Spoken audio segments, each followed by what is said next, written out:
Joy, and welcome to Safe Unwinding.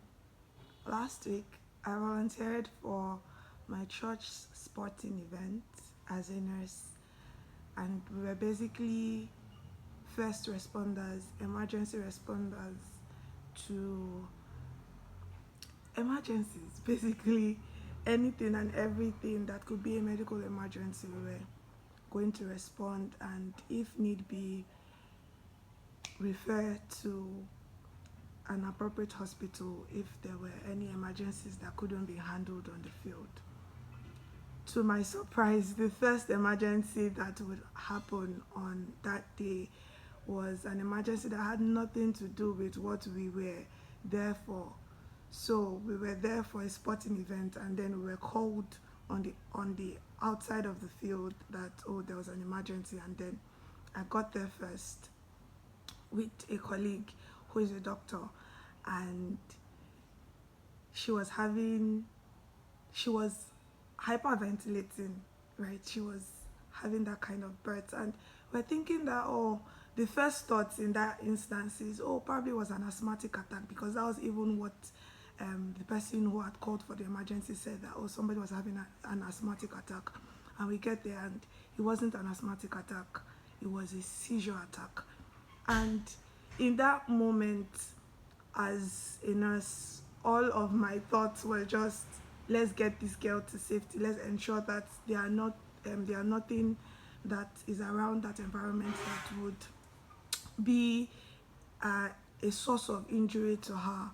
And then also try and tell people around to stop making noise, because if there's anything to note about seizure, it is that noises affect seizure. Bright lights affect seizure. And yes, number one, she's around a sports complex where they are doing a sporting event. You bet that there's going to be noise. One, two, now it's already an emergency and people are crowded around. That's another, in fact, a very close source of noise. Thirdly, there are people that are clustered together because in their mind that is how they are going to help her. In that moment, I realized that as Nigerians, we truly need to learn how to behave in an emergency. If you are not a health practitioner, or you are not somebody who knows first aid or CPR, please, the best thing that you can do for somebody who is injured or is not to cluster around them, it is to give them space, allow maybe one person who knows what they are doing, or call for help, right? There's that. And then eventually we had to transport her to the clinic, and we realized getting to the clinic that there was nothing to have given as an emergency aid to her at that moment. And it just made me realize that we need to do better for clinics, hospitals. Even if it is a clinic, there are some emergency medications that should not be available. Like they're called emergency medications for a reason, and so they have to be there. And it is something called emergency preparedness. It's something that we need to learn. We truly need to learn, because you don't know when an emergency would come up. That's why they are called emergencies. One. Number two is, you don't know who or what will be needed at that point. And so you need to ensure that everything that is needed for any emergency that you can think of should always be on hand. There should be somebody who is in charge of the emergency cart at all times. At the end of the day, to end my sporting volunteering day, there was also another emergency. Guess what? Seizures.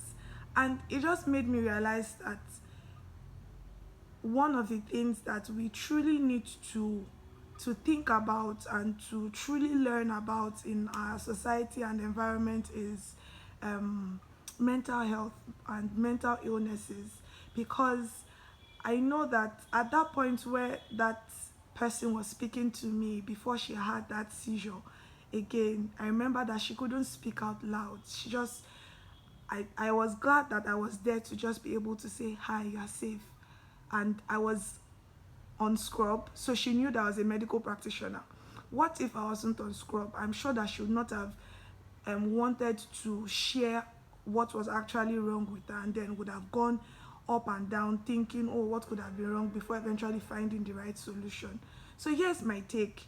If there's one thing that I want you to learn today, is emergency response. You see an emergency, the first thing is not to whip out your phone or to crowd around the person. The first thing is to, who is that person here and now that can help this person, and then let's trust the person that they are actually giving the needed help. Because I remember getting a convo from one of the persons saying, what are you actually doing, because they didn't see me give an injection. But I was ensuring she was safe. I was ensuring that she wasn't there were no restrictions, because at the end of the day, for seizure disorders, you have to allow the energies to rot out, like to really move and go and all of that, right? So understand emergency preparedness. And also clinics, we need to do better. Yes, I know that you're a small clinic in a school or an institution, or you're a roadside clinic, or you're just a primary health center. Let's do better. Let's ensure that we have the required emergency medications on hand to prevent further damage. And I'm glad that we went in an ambulance, because at the end of the day, the ambulance had what we needed and were able to give her the required help that she needed. And so, yes, here is me just saying that for that person out there who is dealing with a mental illness that is recurring, I see you. And yes, we know that as Africans, we shy away from conversations about mental health and things that have to do um, with things that have to do with mental illnesses. But I see you, and these are conversations that we are going to start having on this page. Conversations about mental health, mental illnesses, conversations about what to do in an emergency, conversations about your health, conversations about um, bullying. Because at the end of the day, we live in a world that these are conversations that needs to be had, and needs to be had correctly and with the right motive. So yes, once again, thank you so much for coming to my TED Talk and for coming along with me on my mini rant. Till next time, stay alert. And yes, if there's one thing I'm charging you to do today, is to read up on what to do in an emergency. Not necessarily a health emergency, but what to do in an emergency. If an emergency occurs, what do I do as a person, right? So yes, I think that I would like to see that in the comments. What will you do in an emergency? If you were that person, what would you have done? Given that you don't have the skills that I have, what would you have done? I like to see your comments. Take care. Bye.